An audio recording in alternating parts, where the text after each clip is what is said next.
Journalist union ವತಿಯಿಂದ 3 ದಿನಗಳ ಕಾರ್ಯಕಾರಿಣಿ ಸಭೆ. ರಾಷ್ಟ್ರೀಯ ಇಂಡಿಯನ್ ಜರ್ನಲಿಸ್ಟ್ ಯೂನಿಯನ್ ಹಾಗೂ ಕರ್ನಾಟಕ ಪತ್ರಕರ್ತರ ಸಂಘ ರಾಷ್ಟ್ರೀಯ ಘಟಕ ಸಭೆ ಗೋವಾ ರಾಜ್ಯದಲ್ಲಿರುವ ಮಾರ್ಗೋವದ ಕೋಲ್ಮಾರ್ ಬೀಚ್ ರೆಸಾರ್ಟ್ನಲ್ಲಿ ಹಮ್ಮಿಕೊಳ್ಳಲಾಗಿದ್ದ ಫೆಬ್ರವರಿ 13ರಿಂದ 15ರವರೆಗೆ ನಡೆದ ರಾಷ್ಟ್ರೀಯ ಕಾರ್ಯಕಾರಿಣಿ ಸಭೆ ನಡೆಯಿತು. ಈ ಕಾರ್ಯಕ್ರಮಕ್ಕೆ ಭಾರತ ದೇಶದ ಗಣ್ಯಾತಿಗಣ್ಯರು ಈ ಕಾರ್ಯಕ್ರಮಕ್ಕೆ ಭಾಗವಹಿಸಿ ಪತ್ರಕರ್ತರ ಸಾಮಾಜಿಕ ಕಳಕಳಿ ಹಾಗೂ ದೇಶದ ಪ್ರಗತಿಗೆ, ಸುರಕ್ಷತೆಗೆ ಕಾನೂನಾತ್ಮಕವಾಗಿ ಶಾಸಕಾಂಗ, ನ್ಯಾಯಾಂಗ, ಕಾರ್ಯಾಂಗದ ಜೊತೆಗೆ ಪತ್ರಿಕಾಂಗವಾಗಿ ದೇಶವ್ಯಾಪ್ತಿಯಲ್ಲಿ ಪತ್ರಕರ್ತರ ಕೆಲಸವು ಬಹುಮುಖ್ಯವಾದಂಥ ಕೆಲಸವಾಗಿದೆ ಎಂದು ಗೋವಾ ಮಾಜಿ ಮುಖ್ಯಮಂತ್ರಿಗಳು ದಿಗಂಬರ ಕಾಮತ್ ಅವರು ಪತ್ರಕರ್ತರ ಕುರಿತು ಮಾತನಾಡಿದರು. ಹಾಗೆ ಈ ಸಂದರ್ಭದಲ್ಲಿ ಕರ್ನಾಟಕ ರಾಜ್ಯದ ಹಾಲಿ ರಾಜ್ಯಸಭಾಪತಿಯಾದ ಯುಟಿ ಖಾದರ್ ಈ ಕಾರ್ಯಕ್ರಮಕ್ಕೆ ಭಾಗವಹಿಸಿ ಪತ್ರಕರ್ತರ ಕುರಿತು ಮಾತನಾಡುತ್ತಾ, ಈ ಸಂದರ್ಭದಲ್ಲಿ ರಾಜಕಾರಣಿಗಳು, ಪತ್ರಕರ್ತರು ಸೇರಿ ಪ್ರಜಾಪ್ರಭುತ್ವ ಜವಾಬ್ದಾರಿ ಕುರಿತು ಸರಿಯಾದ ದಾರಿಯಲ್ಲಿ ಪತ್ರಕರ್ತರು, ರಾಜಕಾರಣಿಗಳು ನಡೆದುಕೊಂಡರೆ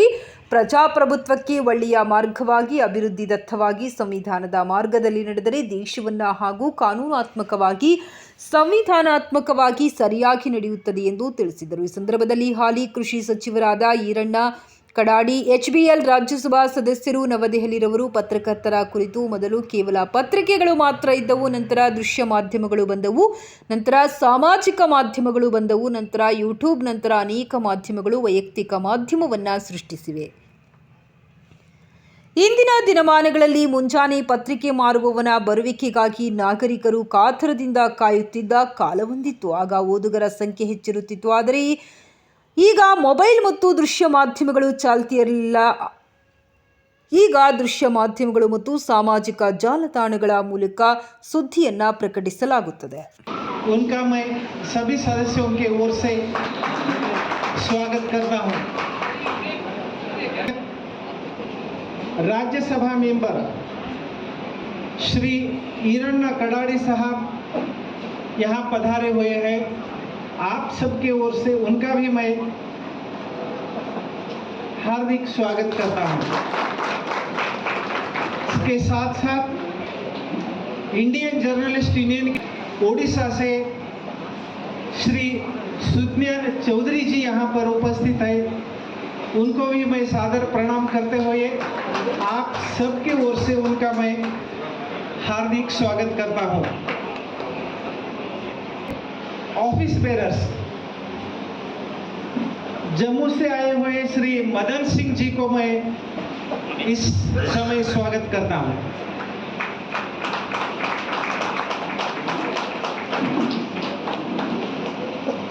पांडिचेरी से और एक senior journalist Indian journalist union Shri Jasbir पट्टी साहब आए हुए हैं. उनका मैं सादर प्रणाम करते हुए हार्दिक स्वागत करता हूं.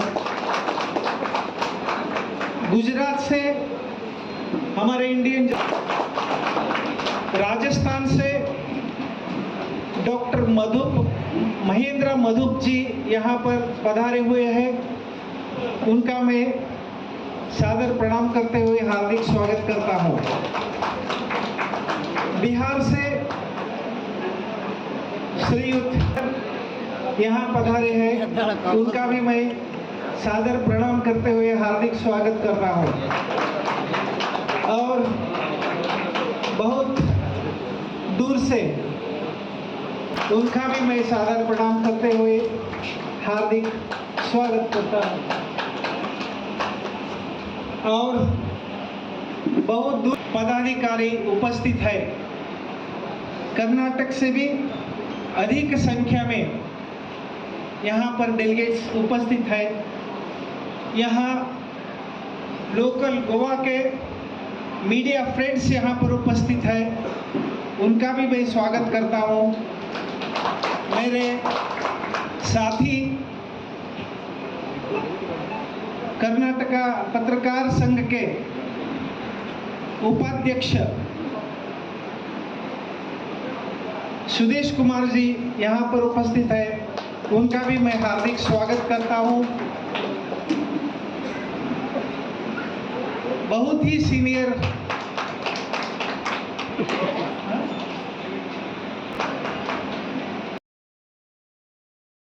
National conference conference 2025 event the application to welcome the guest on stage please. Kindly give a big round of applause for all of us and for the today's dignitaries. Already ಆದಷ್ಟು ಪ್ರಚಾರ ಕೊಡಬೇಕು. 27ನೇ ತಾರೀಕಿಗೆ 27, 28, 1st, 2nd, 3rd ವಿಧಾನಸೌಧದ ಒಳಗಡೆ within the compound of the Vidhana Soudha first time we are organising the book festival and the literature festival along with the food court and cultural program, and this is open to everyone, and every MLA will have an opportunity to buy about 2 to 3 lakhs of books for his government school and public library in his constituency from his MLA grant. So all you said little book and literature festival, so all should come, support and participate in this program. Namaskar. Not only from the pre-independence, during independence, now also. Now also because it's already the watchdog for democracy. Bharat ದೇಶದ ನಮ್ಮ ನಮ್ಮ ಆ ಒಂದು ಪ್ರಜಾಪ್ರಭುತ್ವದ ಕಾವಲಾಗಿದ್ದುಕೊಂಡು ಬಹುಶಃ ತಾವೆಲ್ಲ ತಮ್ಮ ಕೆಲಸವನ್ನು ಇರುವಂಥ ವಿಚಾರ ಆಗಿದೆ.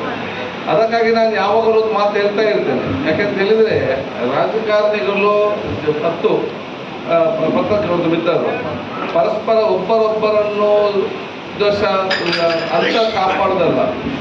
ರಾಜಕಾರಣಿಗಳು ಮತ್ತು ಪತ್ರಕರ್ತರು ಜೊತೆಗೆ ಸೇರಿ ಸಮಾಜದ ಮುಕ್ತವಾಗಿ ಇವತ್ತು ಅಭಿವೃದ್ಧಿಪಡಿಸಲಿಕ್ಕೆ ತಮ್ಮದಾದ ಕೆಲಸ ನಿರ್ವಹಿಸಬೇಕು ಅಂತ ಹೇಳಿಕೊಂಡಿದ್ದಾರೆ. The politicians and journalists should go hand in hand. You can't blame each other.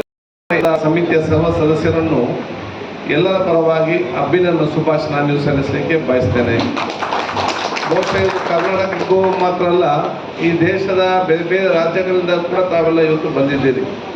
So the journalists and the office bearer not only from Karnataka and Goa, other states of Punjab, Orissa and all other states, you know, from Pondicherry and all other states have participated over here. I'd like to say entire society and everyone in the society will always remember the service that you have rendered, the journalists have rendered to our country, not now, to independence also. Many of you have rendered this service to this country.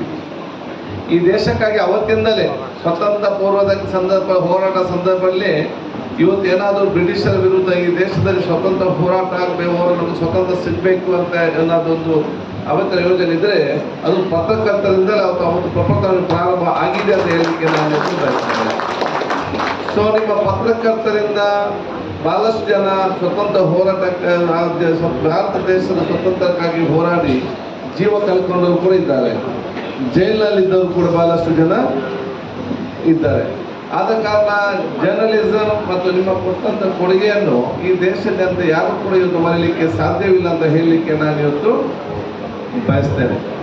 So I always say journalism is not only a profession or not only a responsibility, it is a mirror of society and a pillar of democracy. ಬಹುಶಃ ಇವರು ಎಲ್ಲ ರೀತಿಯಲ್ಲೂ ಕೂಡ ವಿಶಿಷ್ಟವಾದ ಒಂದು ಜವಾಬ್ದಾರಿ ಸ್ಥಾನದಲ್ಲಿ ತಾವೆಲ್ಲ ಕುಳಿಯುವಂಥ ವಿಚಾರ ಕೂಡ ಇವತ್ತು ಆಗ್ತಾ ಇದೆ. ಅದಕ್ಕಾಗಿ ಈ ರೀತಿಯ getting together, having your sharing your knowledge and getting a network will benefit in the days to come. Not only for your journalism or journalist profession, it will enter for the society also. ಆದ ಕಾರಣ ಬಹುಶಃ ಪತ್ರಕರ್ತರು ಮತ್ತು ಪತ್ರಿಕಾ ಮಾಧ್ಯಮ ಇವತ್ತು ನಮ್ಮ ರಾಜ್ಯದ ಮತ್ತು ರಾಷ್ಟ್ರದ ಹಲವಾರು ವಿಚಾರಗಳಲ್ಲಿ ಇವತ್ತು ತಮ್ಮ ಪ್ರಮುಖವಾದ ಪಾತ್ರವನ್ನು ವಹಿಸಿದೆ. ತಾವು ಕೂಡ ಬೇರೆ ಬೇರೆ ಕಡೆಗಳಲ್ಲಿ ತಮ್ಮದೇ ಆದ ರೀತಿಯಿಂದ ತಮ್ಮದೇ ಆದ ಹಿತಮಿತಿಯಿಂದಾಗಿ ತಾವು ತಮ್ಮಿಂದ ಏನೆಲ್ಲ ಸಹಕಾರ ಕೊಡಬೇಕಾ, ಒಂದು ಸ್ವಸ್ಥವಾದ ಸಮಾಜ ನಿರ್ಮಾಣ ಮಾಡಲಿಕ್ಕೆ ಅದೆಲ್ಲ ಕೆಲಸವನ್ನು ತಾವು ಮಾಡಿದ್ದೀರಿ ಅಂತ ಹೇಳಲಿಕ್ಕೆ ನಾನು ಇವತ್ತು ಬಯಸ್ತೇನೆ. ಕೆಲವು ಪತ್ರಕರ್ತರು ದೊಡ್ಡ ಪತ್ರಕರ್ತರು ಇರ್ಬೋದು, ಕೆಲವು ಪತ್ರಕರ್ತರು ಸಣ್ಣ ಪತ್ರಕರ್ತರು ಇರ್ಬೋದು, ಕೆಲವು ದೊಡ್ಡ ಪತ್ರಿಕೆಯಲ್ಲಿ ಬರಿಬೋದು, ಕೆಲವು ಸಣ್ಣ ಪತ್ರಿಕೆಯಲ್ಲಿ ಬರಿಬೋದು. ಆದರೆ ಪ್ರತಿಯೊಂದು ಕೆಲಸಕ್ಕೂ ಕೂಡ ಅದರ ಘನತೆ, ಅದರೊಂದು ಗೌಪ್ಯತೆ ಮತ್ತೊಂದು ಮಹತ್ವ ಇದೆ ಅಂತ ಹೇಳಲಿಕ್ಕೆ ನಾನು ಇವತ್ತು ಬಯಸುವಂಥದ್ದು. So every work is got its own dignity. ನಿಮ್ಮ ಪ್ರತಿಯೊಬ್ಬರ ಕೆಲಸವೂ ಕೂಡ ನಮಗೆ ಇವತ್ತು ಅಗತ್ಯ ಅಂತ ಹೇಳಲಿಕ್ಕೆ ನಾನು ಇವತ್ತು ಇಚ್ಛಿಸುವಂಥದ್ದು. ಆದರೆ ಮುಂದಿನ ದಿನಗಳಲ್ಲಿ ಇನ್ನಷ್ಟು ಅತ್ಯುತ್ತಮವಾಗಿ ಬಹುಶಃ ನಮ್ಮ ಕೆಲಸ ಕಾರ್ಯಗಳನ್ನು ಸಾಮಾಜಿಕವಾದ ಚಿಂತನೆ ಮುಖಾಂತರ ಒಂದು ವಿಶ್ವಾಸಭರಿತವಾದ ಸಮಾಜ, ಅಭಿವೃದ್ಧಿಯ ಕರ್ನಾಟಕ ಮತ್ತು ಬಲಿಷ್ಠವಾದ ಭಾರತ ಇದಕ್ಕೆ ಅನುಗುಣವಾಗಿ ನಮ್ಮೆಲ್ಲ ಕೆಲಸ ಕಾರ್ಯಗಳು ಖಂಡಿತವಾಗಿ ಇರ್ತದೆ ಎಂಬ ವಿಶ್ವಾಸ ಖಂಡಿತವಾಗಿಯೂ ಇದೆ.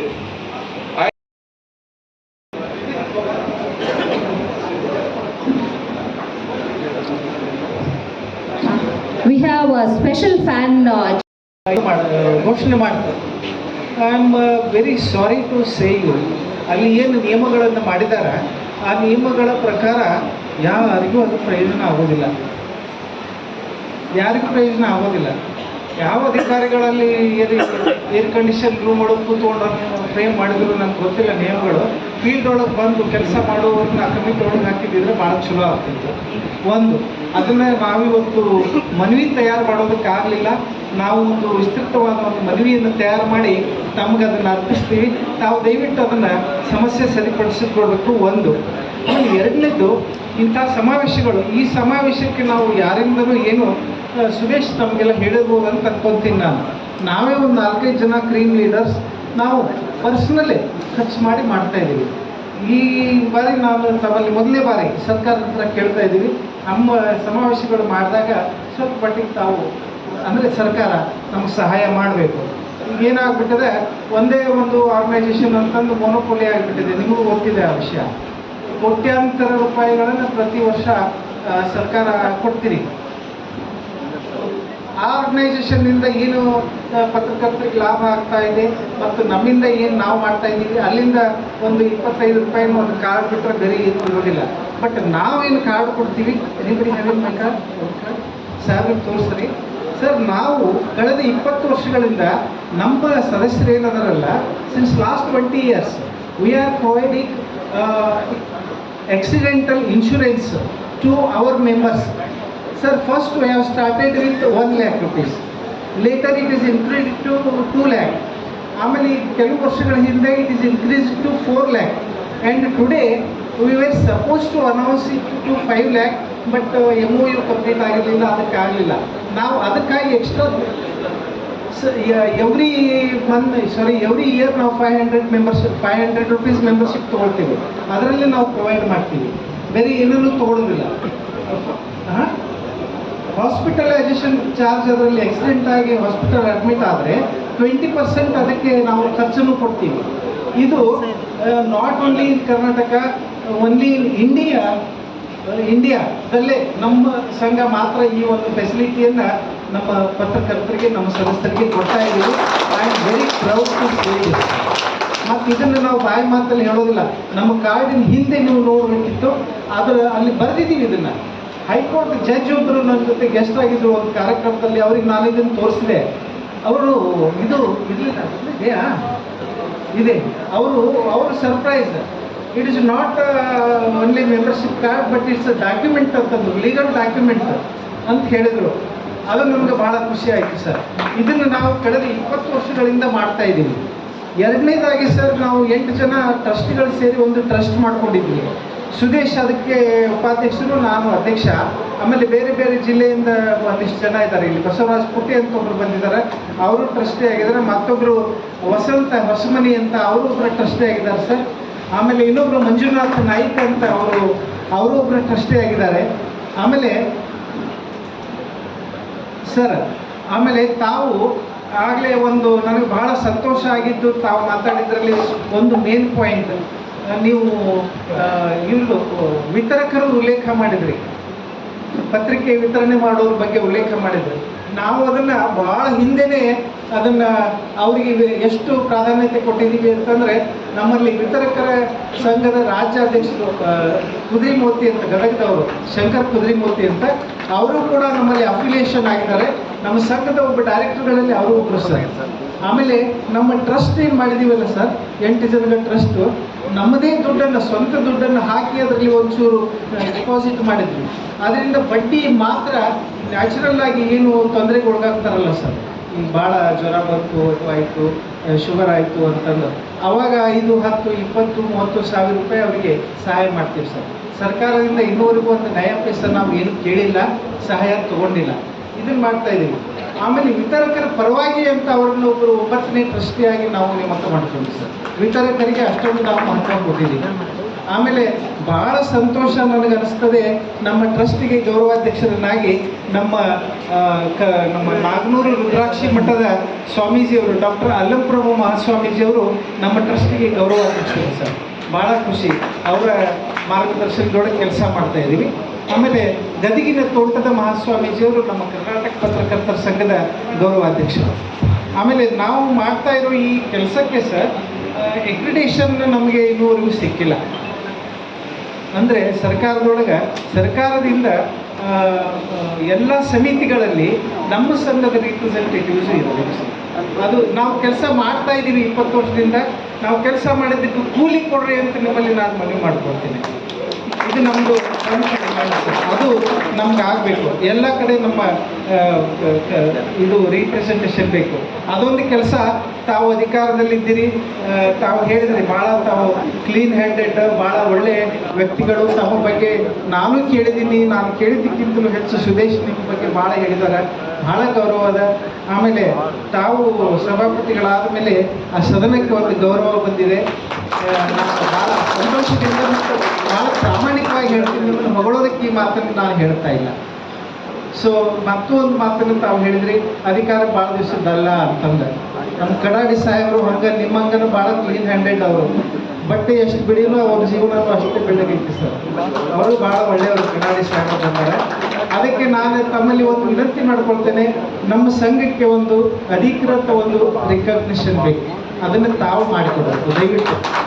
ತಾವು ಒಂದು ಮಾಡಿದ್ದೇ ಆದರೆ ನಾನು ಇಲ್ಲಿ ಎಲ್ಲರ ಪರವಾಗಿ ಒಂದು ಘೋಷಣೆ ಮಾಡ್ತೀನಿ. ನಾವು ಸಕ್ಕರೆ ಜಿಲ್ಲೆಯವರು, ತಾವು ನಮ್ಮ ಕೆಲಸ ಮಾಡಿಕೊಟ್ಟದ್ದಾದ್ರೆ ತಮ್ಮನ್ನು ನಾವು ಸಕ್ರೆ ಒಳಗೆ ತೂಗಿ ನಿಮ್ಮನ್ನ ಕೃತಜ್ಞತೆಯನ್ನು ಸಲ್ಲಿಸ್ತೀನಿ. ಈ ಮಾತನ್ನು ನಾನು ಕರಾಡಿ ಸಾಹೇಬರ ಉಪಸ್ಥಿತಿ ಒಳಗೆ ಹೇಳ್ತೀನಿ. ಇಷ್ಟನ್ನು ನಾನು ಈ ಡಿಮಾಂಡ್ಗಳನ್ನು ಇಲ್ಲಿ ಹೇಳ್ತೀನಿ. ವಿಸ್ತೃತವಾಗಿ ತಮ್ಮ ಆಫೀಸಿಗೆ ಬಂದು ಒಂದು ಮನವಿಯನ್ನು ಕೊಡ್ತೀವಿ sir. Thank you very much. Goa ರಾಜ್ಯದಲ್ಲಿ ಬಂದು ನಾವು ಕರ್ನಾಟಕ ಗೌರ್ಮೆಂಟ್ ಇವತ್ತು ಕಾರ್ಯಕ್ರಮ ನಿರ್ವಹಿಸ್ಕೊಂಡಿದ್ದೀವಿ. ಅದಕ್ಕೆ ತಮ್ಮ ಗೋವಾದಿಂದ ಬಂದಿರತಕ್ಕಂಥ ಎಲ್ಲರಿಗೂ ಕೂಡ ನೀವು ಸಹಕಾರ ಕೊಟ್ಟಿದ್ದೀವಿ. ಅದಕ್ಕೆ ನಾವು ನಿಮಗೆ ಅಭಿನಂದನೆಗಳು ಸಲ್ಲಿಸಬೇಕಾಗುತ್ತೆ. ಗೋವಾ ಇದ್ದೋಗಿ ನಾವು ಕೂಡ ಇದು ಒಂದು ಗೋವಾ, ನಾವೆಲ್ಲರೂ ಕೂಡ ಕರ್ನಾಟಕದಿಂದ ಬಂದು ನೆಲೆಸಿದ್ದಾರೆ, ಬೇರೆ ಬೇರೆ ದೇಶದಿಂದ ಬಂದು ನೆಲೆಸಿದ್ದಾರೆ. ಈ ಪ್ರದೇಶ ಎಲ್ಲರಿಗೂ ಕೂಡ ಒಂದು ನೆಚ್ಚಿನ ಕಾಡ ಇದೆ. ಈ ಕಾರಣದಿಂದ ಇವತ್ತು ಬಂದಿದ್ದಾರೆ. ಪರಮ ಪೂಜ್ಯರು ಇವತ್ತೆಲ್ಲರಿಗೂ ಕೂಡ ಪತ್ರಕರ್ತರು ಒಂದು ಆಶೀರ್ವಾದ ಮಾಡಿದ್ದಾರೆ ಮತ್ತು ಯಶಸ್ವಿ ಮಾಡಿದ್ದಾರೆ. ಆ ಯಶಸ್ವಿಗೆ ಗೋವಾದ ಜನತೆಗೆ ಮತ್ತು ಪತ್ರಕರ್ತ ಸೇರಿರ್ತಕ್ಕಂಥ ಎಲ್ಲರಿಗೂ ಕೂಡ ನಮ್ಮ ಯಾಪಲ್ಪರಿ ಸಾಹೇಬರು ಬಂದಿದ್ದಾರೆ. ಅವರು ಕೂಡ ನಮ್ಮವರೇ. ಎಲ್ಲರೂ ಕೂಡ ಬಂದು ಇವತ್ತು ಕಾರ್ಯಕ್ರಮ ಯಶಸ್ವಿಗೊಳಿಸಿದ್ರಿ. ಇಲ್ಲಿ ನಮ್ಮನ್ನು ಕೂಡ ಈ ಕಾರ್ಯಕ್ರಮದಲ್ಲಿ ಭಾಗವಹಿಸಿದ್ದಕ್ಕಾಗಿ ನಾವು ಸಂತೋಷ ವ್ಯಕ್ತಪಡಿಸ್ತಾ ಇದ್ದೀವಿ. ಈ ಕಾರ್ಯಕ್ರಮ ಕರ್ನಾಟಕ ರಾಜ್ಯದ ಒಂದು ನ್ಯಾಯಾಧೀಶರಾದಂಥ ಸನ್ಮಾನ್ಯ NS ಪಾಟೀಲ್ ಬರಬೇಕಾಗಿತ್ತು. ಪಾಪ ಅವ್ರ ಮನೆಯಲ್ಲಿ ಒಂದು ಕಾರ್ಯಕ್ರಮ ಇರೋದ್ರಿಂದ ಬರೋಕ್ಕಾಗಿಲ್ಲ. ಆ ಕಾರಣದಿಂದ ಅವರ ಪರವಾಗಿ ಕೂಡ ನಾನು ನಿಮಗೆ ಅಭಿನಂದನೆಗಳು ಸಲ್ಲಿಸಲಿಕ್ಕೆ ಬಹಳ ಸಂತೋಷ ಅನಿಸ್ತಾ ಇದೆ. ನಾವೆಲ್ಲರೂ ಸೇರಿ ಒಂದು ಕಾರ್ಯಕ್ರಮ ಯಶಸ್ವಿಗೊಳಿಸಿದ್ದೀವಿ. ಅದೇ ರೀತಿ ಕಾರ್ಯಕ್ರಮ ಆಯೋಜನೆ ಮಾಡಿರ್ತಕ್ಕಂಥ ಎಲ್ಲರಿಗೂ ಕೂಡ ನಮ್ಮೆಲ್ಲರ ಪರವಾಗಿ ಒಂದು ಪೂಜ್ಯರು ನಾವೆಲ್ಲರೂ ಕೂಡ ಒಂದು ಸನ್ಮಾನ ಸಹ ಮಾಡಬೇಕಂತ ಒಂದು ತೀರ್ಮಾನ ತಗೊಂಡಿದ್ವಿ. ನಮ್ಗೆಲ್ಲರಿಗೂ ಕೂಡ ಒಂದು ಸನ್ಮಾನ ಮಾಡಿ ಈ ಕಾರ್ಯಕ್ರಮವನ್ನು ಕರೆದಿರ್ತಕ್ಕಂಥ ಎಲ್ಲರಿಗೂ ಕೂಡ ಅನಂತ ವಂದನೆಗಳನ್ನು ಸಲ್ಲಿಸಿ ನಾನು ಮಾತು ಆಸೆನೇ ಇರಲಿಲ್ಲ, ಅದು ನನಗೆ ಗೊತ್ತನೇ ಇರಲಿಲ್ಲ. ಅಂತ ಒಂದು ಕರಿ ನಾಲಿಗೆ ಉಳ್ಳತಕ್ಕಂಥ ಸ್ವಾಮೀಜಿಯವರು ನಿಮ್ಮ ಕಾರ್ಯಕ್ರಮಕ್ಕೆ ಆಗಮಿಸಿದ್ದಾರೆ ಅಂದರೆ ನಿಮ್ಮೆಲ್ಲರ ಒಂದು ಪುಣ್ಯ ಅಂತೇಳಿ ನಾನು ತಿಳ್ಕೊಂಡಿದ್ದೀನಿ. ನಮ್ಮ ಮುಂಗುರುವಾಡಿಯವರು ಇಲ್ಲೇ ಅದಾರ. ಮುಂಗುರುವಾಡಿಯವರು ಇಲ್ಲೆಲ್ಲ ಮುಂಗುರುವಾಡಿಯವರು ನಮ್ಮೆಲ್ಲ ಪತ್ರಕರ್ತರ ಸ್ನೇಹಿತರು. ಇಲ್ಲೆಲ್ಲ Mungurwadi family very big family in Goa. ಅವರೆಲ್ಲ ಅವ್ರ ಜೊತೆ ನಾವು ಸೇರಿ ಕಾರ್ಯಕ್ರಮ ಹಲವಾರು ತಿಂಗಳಲ್ಲಿ 2 ಕಾರ್ಯಕ್ರಮ ಮಾಡ್ತೀವಿ ನಾವು ಕನ್ನಡಿಗರದು. ಹೀಗಾಗಿ ನಾವು ಇವತ್ತಿನ ಈಗ ನಮ್ಮನ್ನ ಮಾತಾಡೋಕ್ಕೆ ಅವಕಾಶ ಮಾಡಿಕೊಟ್ಟಂಥ ಎಲ್ಲ ಹಿರಿಯರಿಗೆ ನನ್ನ ಮಾತುಗಳನ್ನು ನಮಿಸಿ ಜೈ ಹಿಂದ್, ಜೈ ಕರ್ನಾಟಕ, ಜೈ ಗೋವಾ ಮಾತು. ಒಂದು ವಿಶ್ವಾಸದೊಂದಿಗೆ ತಾವೆಲ್ಲರೂ ಈ ಕಾರ್ಯಕ್ರಮವನ್ನು ಹಮ್ಮಿಕೊಂಡಿದ್ದೇವೆ. ಮುಂದಿನ ಬರ್ತಕ್ಕಂಥ ದಿನಮಾನಗಳಲ್ಲಿ ನಮ್ಮ ದಾನಯ್ಯ ಸ್ವಾಮಿಗಳೇ ಅವರು ಕೋಆರ್ಡಿನೇಟ್ ಮಾಡಲಿ. ನಾವು ಈ ಡೇಟಿಗೆ ನಾವು ನ್ಯಾಷನಲ್ ಕಾನ್ಫರೆನ್ಸ್ ನಾವು ಇರ್ತಾ ಇದ್ದೀವಿ. ನಾವು ಹಿಂಗಂತ ಹೇಳಿದ್ರೆ ಸಾಕು, ಅದು ಪೂರಾ ಉಸ್ತುವಾರಿ ಅಧ್ಯಕ್ಷರೇ, ಉಪಾಧ್ಯಕ್ಷರೇ ಅವರ ನೇತೃತ್ವದಲ್ಲಿ ನೀವು ಏನು ಹೇಳ್ತೀರಿ ಅದನ್ನು ನಾವು ಗೋವಾದಲ್ಲಿ ಒಂದು 5 ಸ್ಟಾರ್ ಹೋಟೆಲ್ನಲ್ಲಿ ನಿಮ್ಮ 100-200 ಜನದ ಒಂದು ಕಾರ್ಯಕ್ರಮದ ಒಂದು ಉಸ್ತುವಾರಿಯನ್ನು ನಾನು ನಿಮಗೆ ಇವತ್ತು ಮಾತು ಕೊಡ್ತಾ ಇದ್ದೀನಿ. ಅದಕ್ಕಾಗಿ ತಾವೆಲ್ಲರೂ ಬಂದಿದ್ದಕ್ಕೆ, ನಮ್ಮನ್ನು ಕರೆಸಿ ಇಲ್ಲಿ ತಾವೆಲ್ಲರೂ ಸೇರಿ ನಮಗೆ ಈ ಸಮಾರೋಪ ಸಮಾರಂಭದಲ್ಲಿ ಭಾಗಿಯಾಗಲಿಕ್ಕೆ ಅವಕಾಶ ಕೊಟ್ಟಂತ ತಮ್ಮೆಲ್ಲ ಪತ್ರಕರ್ತ ಸ್ನೇಹಿತರಿಗೆ, ಎಲ್ಲರ ಹಿರಿಯರಿಗೆ ನನ್ನ ಅನಂತ ವಂದನೆಗಳು.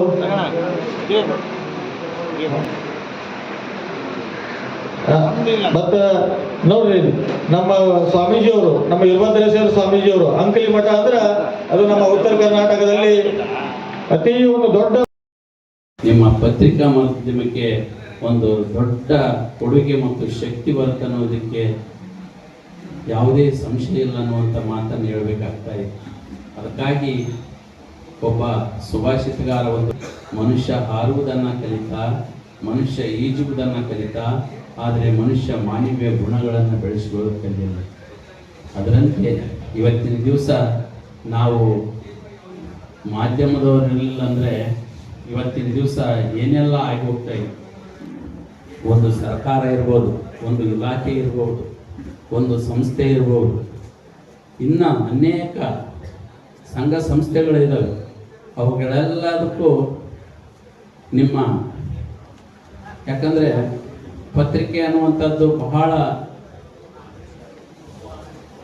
ಅರ್ಥವಾದಂಥ ಒಂದು ಸಂಗತಿ. ಅದು ಆ ವಾರ್ತೆಯ ಮೂಲಕ ನಾಡಿನ ಮೂಲೆ ಮೂಲೆಗಳಿಂದ ಎಲ್ಲರಿಗೂ ವಿಷಯಗಳು ಗೊತ್ತಾಗ್ತಾ ಇದ್ದಾವೆ. ಇವತ್ತು ಗೋವಾದಲ್ಲಿ ಏನು ನಡೀತಾ ಇದೆ, ದೆಹಲಿಯಲ್ಲಿ ಏನು ನಡೀತಾ ಇದೆ, ಬೆಂಗಳೂರಲ್ಲಿ ಏನು ನಡೀತಾ ಇದೆ, ಗುಜರಾತ್ನಲ್ಲಿ ಏನು ನಡೀತಾ ಇದೆ, ಅಮೇರಿಕಾದಲ್ಲಿ ಏನು ನಡೀತಾ ಇದೆ, ಎಲ್ಲವನ್ನ ನೀವೇನು ಮಾಡ್ತೀರಿ ಅಂತಂದ್ರೆ ಒಬ್ಬೊಬ್ಬರಾಗಿ ಹಂಚಿಕೊಂಡು ನಮ್ಮ ದೇಶಕ್ಕೆ ಆಗುವ ಅನಾಹುತಗಳನ್ನು, ನಮ್ಮ ದೇಶಕ್ಕೆ ಆಗುವ ಅನುಕೂಲಗಳನ್ನು ಎಲ್ಲವನ್ನ ತೋರಿಸುವಂಥವ್ರು ಯಾರಾದರೂ ಇದ್ದರೆ ಅದು ಪತ್ರಿಕಾ ಮಾಧ್ಯಮ ವರ್ಗದವರು, TV ಮಾಧ್ಯಮದವರು ಅನ್ನುವಂಥದ್ದನ್ನು ನಾವು ಯಾರೂ ಮರಿಬಾರ್ದು.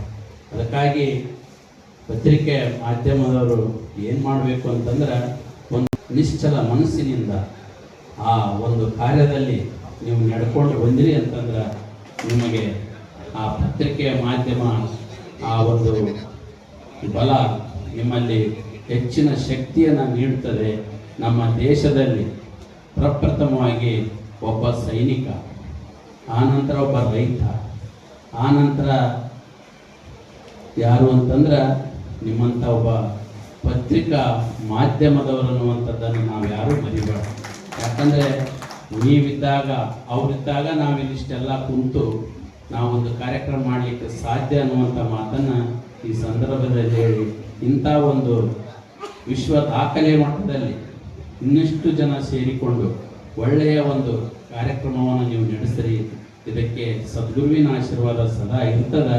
ಅದೇ ರೀತಿ ಎಲ್ಲ ಪತ್ರಿಕಾ ಮಾಧ್ಯಮದವರು ಒಳ್ಳೆಯ ಪತ್ರಿಕೆಗಳನ್ನು, ಅದರಲ್ಲಿ ಬರುವಂಥ ವಿಷಯಗಳನ್ನು, ಒಳ್ಳೆಯದನ್ನು ಯಾವ ರೀತಿ ಜನರಿಗೆ ಮುಟ್ಟಬೇಕು ಅಂದ್ರೆ ಅವರಿಗೆ ಮನಸ್ಸಿಗೆ ನಾಟುವಂಥ ಒಂದು ಪತ್ರಿಕೆಯಾಗಿ ಹೊಮ್ಮಬೇಕು. ಅದರಲ್ಲಿ ನಮ್ಮ ಹಿಂದಿನ ಕಾಲದ ಇತಿಹಾಸವನ್ನು, ಈಗಿನ ಇತಿಹಾಸವನ್ನು, ನಡೆಯುತ್ತಿರುವ ಪರಂಪರೆಗಳನ್ನು, ಅನೇಕ ನಮ್ಮ ರಾಜ್ಯ, ನಮ್ಮ ದೇಶ ಯಾವ ರೀತಿ ಮುನ್ನಡಿಬೇಕನ್ನೋದಕ್ಕೆ ಅದಕ್ಕೆಲ್ಲ ನೀವು ದಾರಿದೀಪವಾಗಿ ತೋರಿಸಿದಂಥವ್ರಾದ್ರಿ ಅಂತಂತಂದ್ರೆ ನೀವು ಇಲ್ಲಿ ಮಾಡುವಂಥ ಇಂಥ ಒಂದು ಕಾರ್ಯಕ್ರಮ, ಸಂಘವನ್ನು, ಇಂಥ ಒಂದು ಕಾರ್ಯಕ್ರಮಕ್ಕೆ ಏನು ಬರ್ತದೆ ಅಂತಂದರೆ ಒಳ್ಳೆಯ ಶಕ್ತಿ ಬರ್ತದೆ. ಅದೇ ರೀತಿ ಉಪಯೋಗ ಮಾಡಬೇಕು. ಯಾಕೆಂತ ಹೇಳಿದ್ರೆ ಹಿಂದಿನ ಕಾಲದಲ್ಲಿ ಯಾರದೊಬ್ಬರು ಬಂದು ಮಾತಾಡಿದರೆ ಅದೇ ಫೈನಲ್, ಮತ್ತೆ ಉತ್ತರ ಕೊಡಲಿಕ್ಕಿಲ್ಲ. ಈಗ ಯಾರದೊಬ್ಬರು ಬಂದು ಮಾತಾಡಿ ಅವನು ಸ್ಟೇಜಿಂದ ಕೆಳಗಿಳಿಯ ಮುಂಚೆ ಇದಕ್ಕೆ 100 ಅಭಿಪ್ರಾಯಗಳು ಜನರದ್ದು ಬರ್ತದೆ. ಸೊ ನಮ್ಗೆ ಏನು ವಿಷಯ ಅಂದರೆ ಒಳ್ಳೆ ಸ್ಪಷ್ಟವಾಗಿ ಗೊತ್ತಾಗ್ತದೆ.